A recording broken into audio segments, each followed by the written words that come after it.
Hello ladies and gentlemen, this is I, Sir Devon of Kang Productions, and welcome back to another video.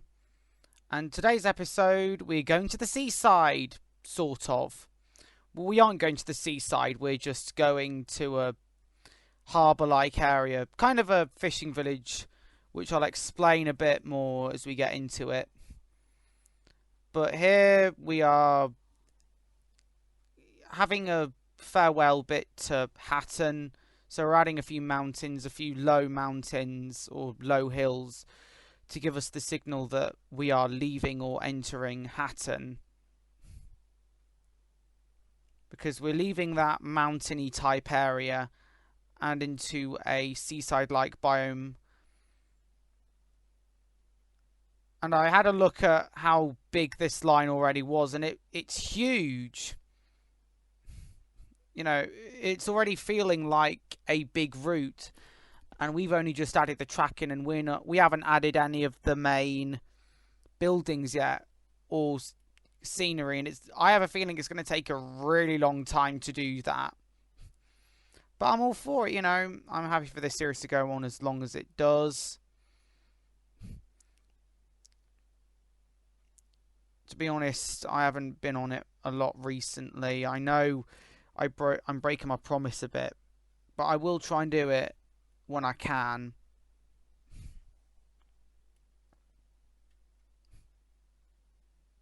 But yeah, as for this track, we're going more into the flatlands. So I wanted it to be that transition between flatlands and a harbour type area. So here I'm adding a station, or trying to find a station, or just scrolling through everything. I wanted to make it to have something that made it feel like a pier. So it's kind of inspired by Morecambe, where you used to have the old goods station. But I thought it would be nice just to add a nice little pier station. You know, but the difficulty is also getting the right terrain as well. And if you get the terrain wrong, and you know, and it all goes skew whiff and all the water. So I used one of these, the wharf buildings from the Jossian Railway. No, not just. I don't know. But then here I am starting to build the sea, trying to level it down a bit, but I decided to move it up a bit. I think the sea was pretty simple to do, but I didn't want to make it too deep at all. I'm still trying to work out how to use the terrain technology. You know, how to... Because I see other maps and they're really good with the hills. It's almost, you know... And with me, it's just I rush into things.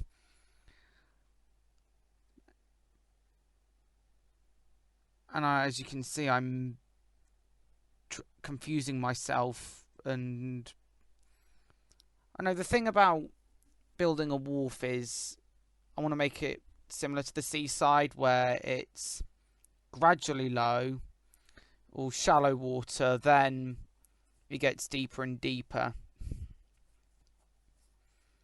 I spent a long time trying to find what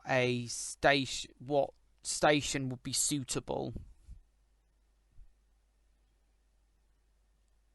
but in the end I had to go with the wharf building and put a platform on top of it. I think I wanted that kind of feel where you were getting unloaded off the harbour and you were able to go down and have a nice sea view.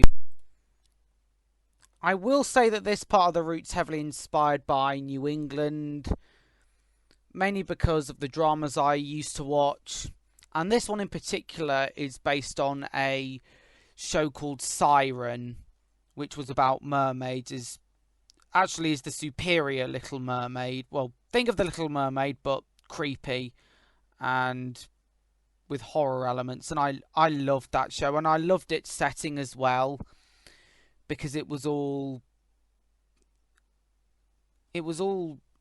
set in a wonderful place. And I was also watching Michael Portillo's great Canadian and American railroad journeys, and he was, I think, there or in that kind of area.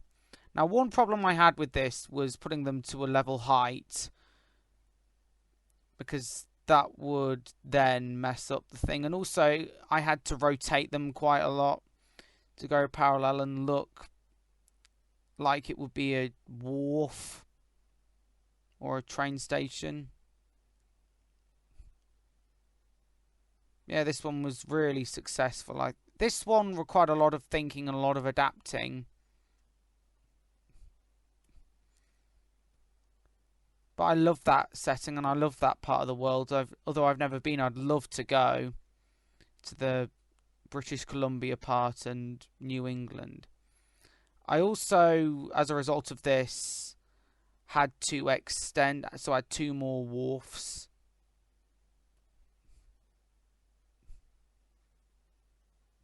Which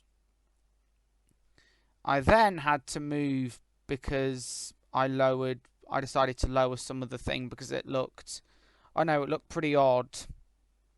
I didn't want it to be all flat, and it kind of looked daft. So in a minute you'll see me having to move it all to another part and struggling to get it level.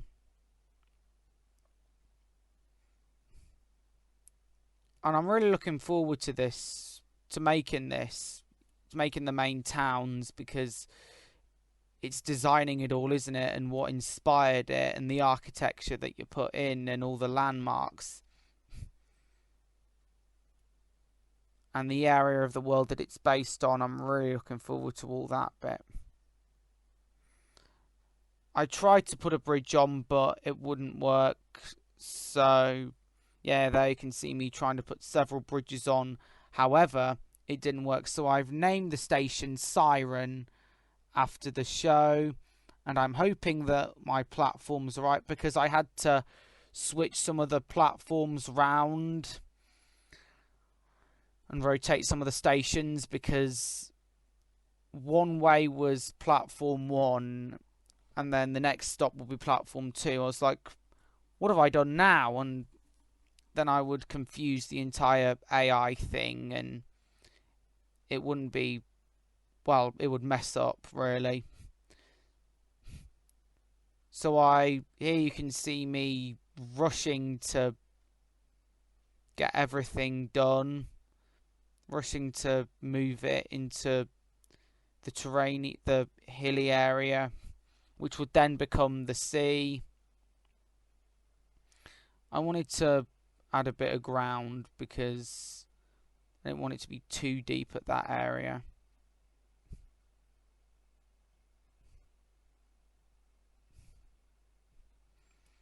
And I know for this I'm gonna add a little walkway so you can get from the sea, a little bridge for the people to go on.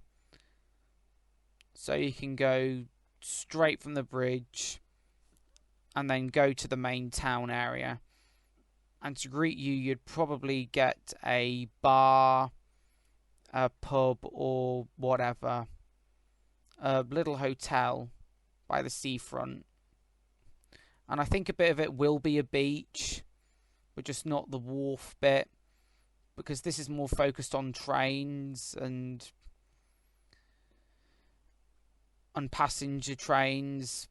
I'm going to make a separate one for goods later on, which I'm sure will be alright. I'm going to have it more of a container or loading area. I know it depends on the kind of goods you're on about. So whether it be cattle, whether it be containers. Yeah, and also me trying to raise the terrain was a bit hard, because then everything goes wrong, and it can be quite frustrating, but I'm very patient. So that is Siren Station, as you can see there, which I'll add water later on. And I want to know how you change the type of water. So I want it to be all,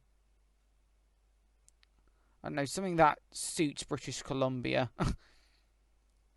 And then I had to do I had to add a lot of new terrain areas and then go ballistic with the lowering option. So in the end, I decided I should add a seafront, a beach type area. So I'm not going to go with the island. So originally the plan was to add a coal mine, but I didn't go forward with that plan. And it looks so much like the sea already, and I might add a few little Easter eggs there. Yeah, the reason I went with it, with the seafront plan, was because we all love the seaside, don't we? And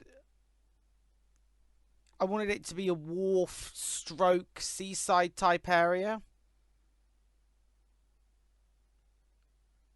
Even though this is more a bit like a forest. I think there's one in Scotland somewhere. I recall going to one in Scotland. That was, well, it wasn't a beach. It was more of a, I don't know what you call it.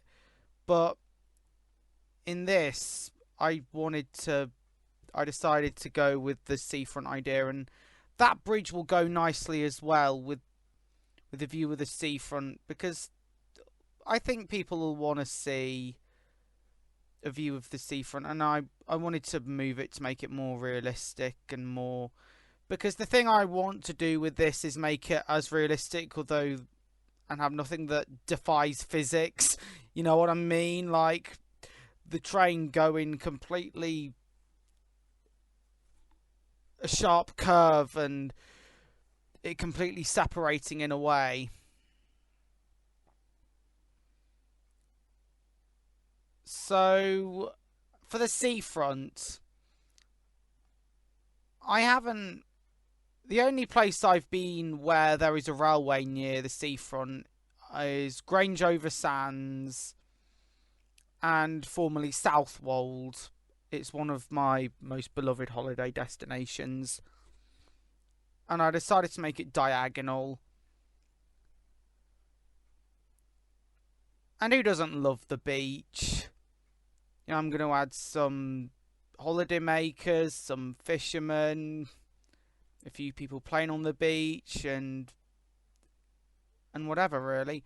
And at the end of the seafront, I'm going to add a tunnel that will lead to a foresty biome. It's also kind of inspired by the Norfolk Broads a bit. I don't know how it's going to work, where it's going to be a wharf and then suddenly the beach, but I'll figure something out.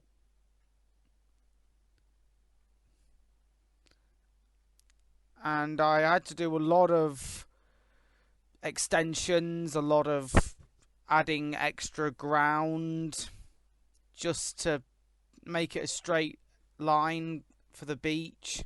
And I might also add a pier as well when we get to the main building. I wanted to add that tunnel, but it wasn't going to serve me well, so I was going to go all, so I went all out and and grew some mountains and then, or hills, and then add a tunnel.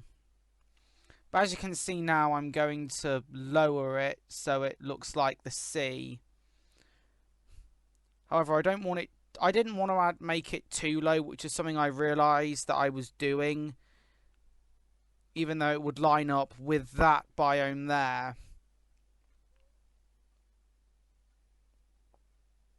So I then made it a small mountain range just because, or a small group of hills, because I didn't want it to be too mountainy, because it would feel like we're still in the other stations. And then we have the tunnel. Now, I think this is going to be a bit of a challenge because the tunnel is too ascendy, if that makes sense, like too high. So for this, I decided to cover it up with mountains. And I'm going to name it the Stegosaurus Tunnel. Only because it kind of looks like a Stegosaurus's thing. You know, those things that it has on its back. I wanted to base it off that.